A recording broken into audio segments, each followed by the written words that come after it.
Yes guys, welcome back to another video. Welcome to the George Benson Football Channel for your second video of today. Going to be taking a look at Pochettino's Chelsea again. We have got three different teams today. One of them that includes the exits of Mount, Havertz, the players that have gone to Saudi this week, without signing Caicedo. And then we're going to look at how Chelsea is starting to shape up for the new season with Nicolas Jackson, the new striker. Here we go, confirmed from Villarreal as Chelsea's new number 9. Is he going to wear the number 9 shirt? I'm not sure. I'm still very much 50-50 with my prediction about whether or not Jackson is coming in now to be Chelsea's only striker, and I mean proper striker, signing in this summer transfer window. I think there's definitely a lot of me thinks we should be going for a top-end striker, but at the same time, with Broja still at the club, Fofana there as well, Jackson now too, that is 3 young strikers that you basically nullify their potential to make it as Chelsea's main striker if Chelsea bring in an Osimhen or another high-profile name, Harry Kane, let's say for instance. So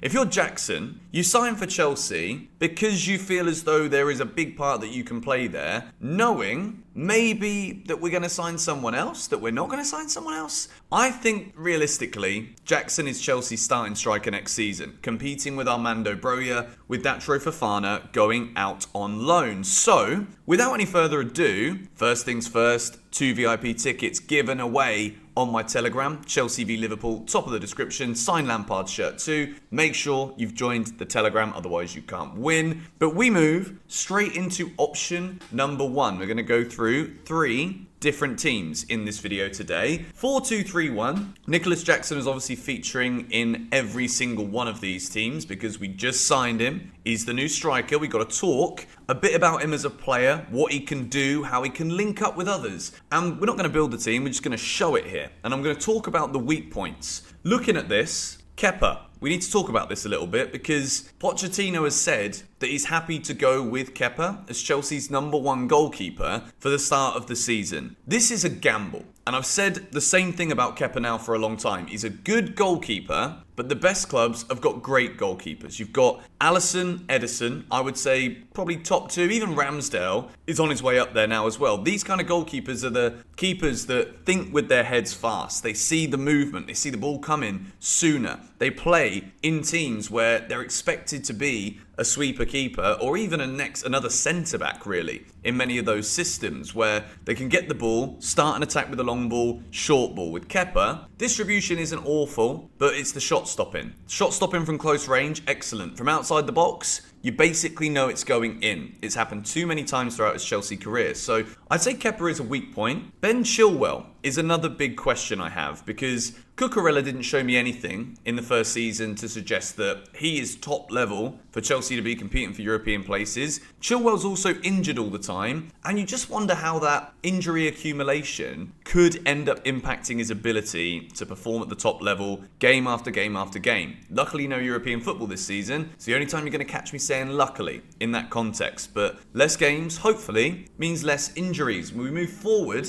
I've obviously gone here with something, I know you want me to talk about it already. Reece James in the midfield, but he can't play there, George. He's a wing back or a right back. Reece James, for all the time he's been at Chelsea, there has always been this little underlying chat being had about could Reece James move into the midfield. You look at Trent Alexander-Arnold. What are the key things that make Trent such a brilliant player? Passing, crossing. What's Trent now gone and done for Liverpool? Something he probably could have done 18 months ago, 2 years ago, moving into the midfield. And with Chelsea signing Gusto is a brilliant player. He's also great at taking players on, great at putting crosses into the box for our new 6'1" striker. We're going to go on to him in a minute. Reece James in the midfield with Enzo. This is based on the idea that Chelsea don't sign Caicedo, and maybe if we don't sign Caicedo, if we get a Lavia, is he going to be ready at 19 years old with Enzo in the middle? So I've gone with Reece James in the midfield, Noni Madueke, and Nkunku playing behind Jackson, Mudryk on the left wing, with Nicolas Jackson up front. When we look across this team, Colwill and Fofana, it's difficult between Colwill and Badiashile at the moment. I can't pick between the two of them, but I'm so excited for Colwill to be a Chelsea player that I've put him in the team here. Malo Gusto, Reece James in the same team. Is this something that you guys think we could feasibly see for Chelsea moving forward? Gusto is young, he's bright, he's electric, he's fast, he's good on the ball, good going forward, and good defensively too. Could we see Reece James mould into something that we're now seeing from Trent at both Liverpool, and he's been given the number 10 shirt by Gareth Southgate for England? And I think, defensively, Reece has always been a better defender than Trent. Going forward, I would say Reece is on par if he stays fit. I really do think he's got that range of passing, the vision, and the crossing capabilities. And maybe this could be an interesting variation of the 4-2-3-1. Obviously, we always bring back comparisons with Pochettino's Tottenham and how he made Dele Alli a wonderful player, and he's now disappeared off the face of planet Earth in a footballing sense. Christopher Nkunku is also going to feature in all of the teams that you guys see today. I'm very excited about him. We move into number 2, and this is a similar variant to what we just saw, but this is based on the idea that Chelsea sign Moises Caicedo. We've got Sterling on the left here with Madueke on the right. If you saw Madueke's interview this week, there's something about this kid which means when I look at him and when I think about him playing for Chelsea, I really want him to succeed because I think his attitude is absolutely top. When we also look at this team, you've got players here who want to take players on. Sterling wants to take players on. Madueke likes to take players on. And with Nicolas Jackson up front, yes, 6'1", you'd think he's a bit of a target man, but when it comes to heading, that is a massive part of his game that needs to improve. So when we think about the way that Chelsea have been so heavily reliant on crossing balls into the box, Kai Havertz, even though he didn't score many, the majority of them came with his head, because that's what Chelsea do. We put crosses into the box. With Jackson, that isn't his forte. Jackson is good, quick feet in the box. He makes those runs in the channels. And I think Chelsea's play style with Nicolas Jackson in the team is going to have to change. Because, yeah, we've got bored, and that's just me looking from like the eye test, right? We're bored of seeing balls looped into the box and then opposition defences who always play a low block against Chelsea because they know that we hate playing against it because it's predictable. We cross the ball in, gets headed away, or maybe once in a while, Havertz will get a header off target. Or we might even score one out of 50 of them. So with Jackson, he's also good when he drops deeper. He's happy to receive the ball, not just in the 6-yard box. A lot of his goals have been running beyond the defence, running between the lines of the midfield and those defenders in the channels. And then when he gets into the box, he's very comfortable to take players on and shoot even with his left or his right. Heading game needs to improve. But I think with Jackson in the team, he's dynamic, he's mobile, and he's big. So I think intimidation, Premier League defenders, it's very hard to intimidate teams now, especially when you play against Chelsea. And I think this year, under Pochettino, what Pochettino is good at is attacking. Getting teams to attack, whether that is against Man City, we're going to try and attack. The bottom teams, we're going to try and attack. And if he's done any research, which I totally believe he has, the way we've been attacking now for a couple of years has been shoddy at best. It's been awful. So with Nkunku, again, very dynamic mover on the ball. You've got those two players out wide. Nkunku can make those runs in behind. Jackson can draw players out like Harry Kane used to do for Pochettino teams.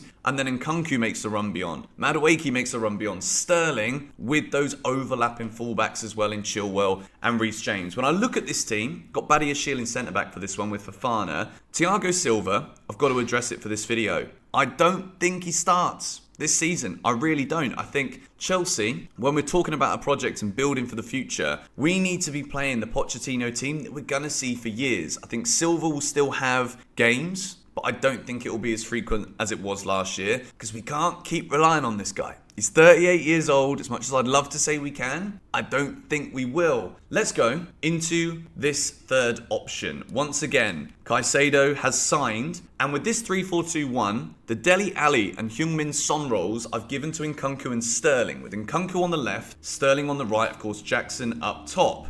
A lot of people are saying Chelsea need to get rid of this 5 at the back, 3 at the back, whichever way you want to look at it. And I'm inclined to agree. It's something that we have seen before with Pochettino at Spurs. I think with Premier League football, it's easier to compare what we've seen from his time at Tottenham than what we've seen at PSG. If you've heard Pochettino talk, he has alluded to the fact that in the early stages of his managerial career, he was very rigid when it came to tactics, his strategy, didn't want to change things. And then through experience, he's understood that being flexible with his team is the best way to grind results, to get results. So when I look at this here, Chelsea have got brilliant centre-halves. You've got Thiago Silva in this one. I actually thought I'd put Colwill in there. But just to see what you guys think, let me know about all of these teams you've seen. This is once more, Caicedo joins. I do think he's going to sign. Jackson is obviously there, and Nkunku is there. Chilwell and James as wing-backs. Could be Gusto, could be Cucurella, could be Ian Maatsen. So we look at this team, and I think Chelsea do have the options because the defence is so stacked. We've got so many good defenders at the club. We have got backup for the right back side, backup for the left side, and we have got good quality centre backs. So I think defensively, in terms of Pochettino adapting this team, being dynamic, being flexible with his selections,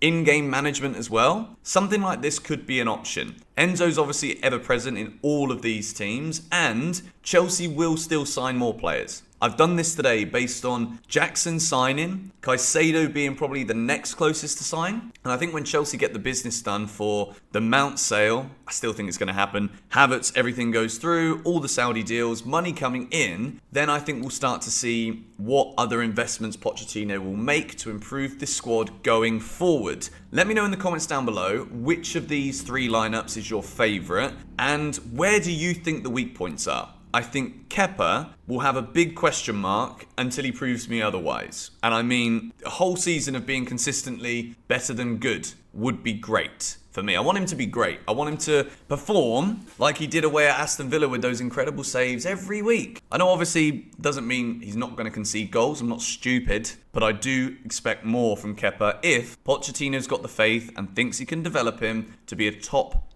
Premier League goalkeeper, because at the moment there are definitely more than one hand full of goalkeepers that are better than him. The defence, it's going to be interesting to see. If we're keeping Levi Colwill, I definitely feel as though there has to be a pathway to starting the majority of matches. I don't think Colwill will say that he wants to stay at Chelsea unless there's a guarantee. And I think with Pochettino, he loves to develop young players, loves to see youngsters come through. And that is what this Chelsea project is all about. We're investing in young players. We're investing in players like Nkunku, who are 25, ready to bring youthful experience into a very young team that could potentially be brilliant. And I think what we've seen in these three teams today still needs a lot more work, is still depending on different outgoings, different sales, but Caicedo's the big one. We need to get this deal done. It's once again for the last 24 hours, 36 hours gone quiet. So I'm not sure, but I think Chelsea are just waiting to get the money in, make sure all of these outgoings actually go through, dotted lines, players off the books, done.